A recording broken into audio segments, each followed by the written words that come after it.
सभी भक्तों को श्री शिवाय नमस्तुभ्यम। ओम नमः शिवाय।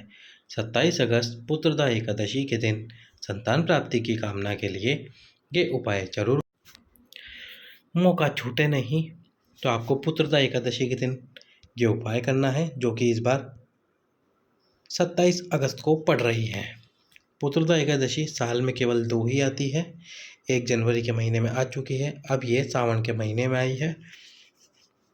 तो इस एकादशी के दिन आपको करना क्या है, या तो आप सुबह कर सकते हैं ये उपाय, या फिर शाम के समय पे कर सकते हैं। 2 कटोरियाँ लेनी है और उसमें एक में आपको डालना है घी और एक में डालनी है खीर।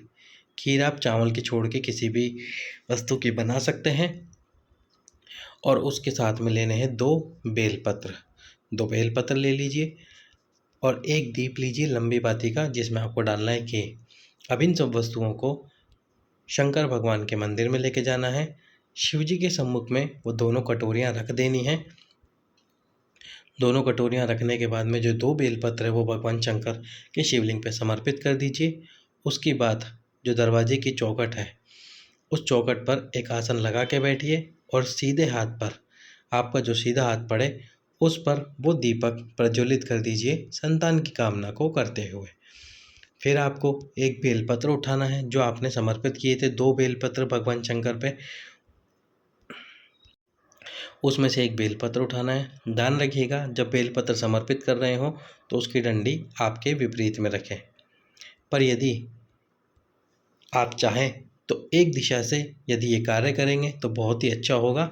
और वो है, जैसे कि हर शिवलिंग की जलाधारी उत्तर की तरफ होती है, तो ये जलाधारी भी उत्तर की तरफ है, और यानी कि सामने की तरफ उत्तर दिशा है और पीछे की तरफ दक्षिण दिशा। तो यदि आप इस दक्षिण दिशा में खड़े होकर उपाय करेंगे तो कटोरियाँ तो आप यहीं रखनी है, और जब बेलपत्र समर्पित करेंगे तो उसकी डंडी विपरीत, यानी कि आपके विपरीत होगी, और वो माता अशोक सुंदरी की तरफ हो जाएगी, और साथ में जलाधारी की तरफ, जहाँ से जल बहकर नीचे गिरता है। यदि आप इस दक्षिण दिशा से उपाय करेंगे, कटोरिया तो यहाँ आराम से रख दीजिए और दक्षिण दिशा से जाकर वो दोनों बेलपत्र समर्पित कीजिए। दोनों की डंडी आपके विपरीत होगी, माता अशोक सुंदरी की तरफ हो जाएगी, तो आपकी मनोकामना भी पूर्ण होगी। दोनों बेलपत्र समर्पित करने के बाद में दीपक प्रज्वलित कर दिया चौखट पर बैठकर।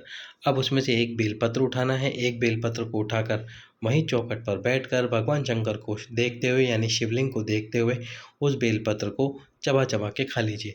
यदि पत्नी उपाय करने जा रही हैं तो वह चबा चबा के खा ले, और जो दूसरा बेलपत्र है उसको उठा के लाए और अपने पति को दे दे घर पर आकर, ताकि वो उस बेलपत्र को चबा चबा कर खा ले। यदि पति जा रहा है उपाय करने के लिए तो पति करे ये काम। दीपक प्रज्वलित करने के बाद में उस बेलपत्र को उठाकर खा ले चबा चबा कर, और घर पे आकर पत्नी को वो बेलपत्र दे दे, दूसरा वाला जो शिवलिंग पर चढ़ा हुआ था उसको उठा कर लाकर। इस प्रकार से आपको ये उपाय करना है। निश्चित रूप से आपको संतान की प्राप्ति होगी, यदि आप पूरे मन से बिना त्रुटि के ये उपाय करते हैं। सभी भक्तों को ओम नमः शिवाय।